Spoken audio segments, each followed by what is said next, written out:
नमस्कार दोस्तों, भक्ति है शक्ति में आप सभी का स्वागत है। रामायण में रावण का वध भगवान राम के हाथों हुआ था।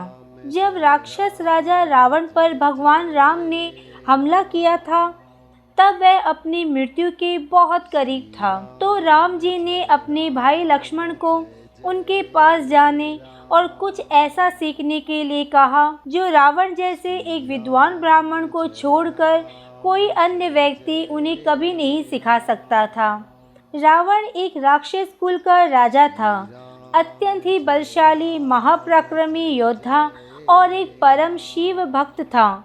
लेकिन उसके साथ ही वो शास्त्रों का प्रखर ज्ञाता, प्रकांड विद्वान पंडित और महान ज्ञानी था।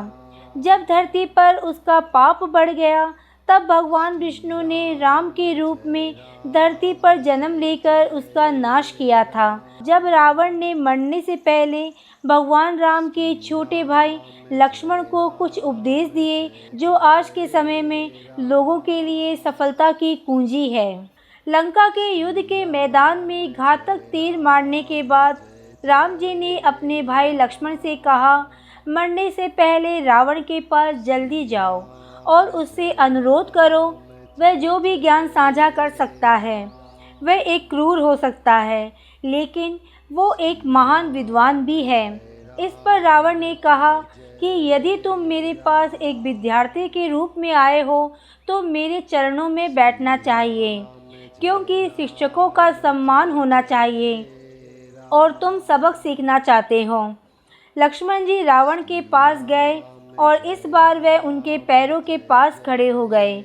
लक्ष्मण को अपने पैरों के पास खड़ा देख रावण ने उसे ऐसे रहस्य बताए जो किसी का भी जीवन सफल कर सकता है।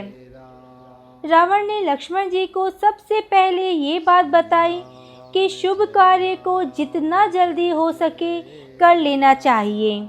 इसके लिए कभी भी ज़्यादा इंतज़ार नहीं करना चाहिए, नहीं तो जीवन कब समाप्त हो जाए किसी को पता नहीं। अशुभ कार्य को जितना टाला जा सके जीवन के लिए उतना ही अच्छा है। रावण ने लक्ष्मण जी को दूसरी सबसे महत्वपूर्ण बात ये बताई कि शत्रु तथा रोग को कभी छोटा नहीं समझना चाहिए। छोटे से छोटा रोग भी प्राण घातक हो सकता है, छोटे से छोटा शत्रु भी खतरनाक हो सकता है।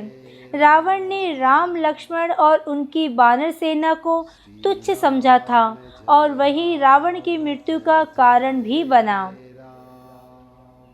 रावण ने लक्ष्मण जी को तीसरी ज्ञान की बात ये बताई कि जीवन से जुड़े राज्य को यथासंभव गुप्त ही रखना चाहिए। उसे किसी अन्य व्यक्ति को नहीं बताना चाहिए, चाहे वह आपका सबसे प्रिय क्यों ना हो। यदि वह रहस्य किसी के सामने आ गया, तो जीवन पर बुरा प्रभाव पड़ सकता है। रावण के नाभि में अमृत कुंड होने का रहस्य विभीषण को पता था और यही रावण की हार और मृत्यु की वजह बना। आज के वीडियो में बस इतना ही। अगर आपने मुझे अब तक सब्सक्राइब नहीं किया है, तो सब्सक्राइब जरूर करें। कमेंट और लाइक करना ना भूलें। इसी कामना के साथ कि आप हमेशा खुश रहें, स्वस्थ रहें। नमस्कार।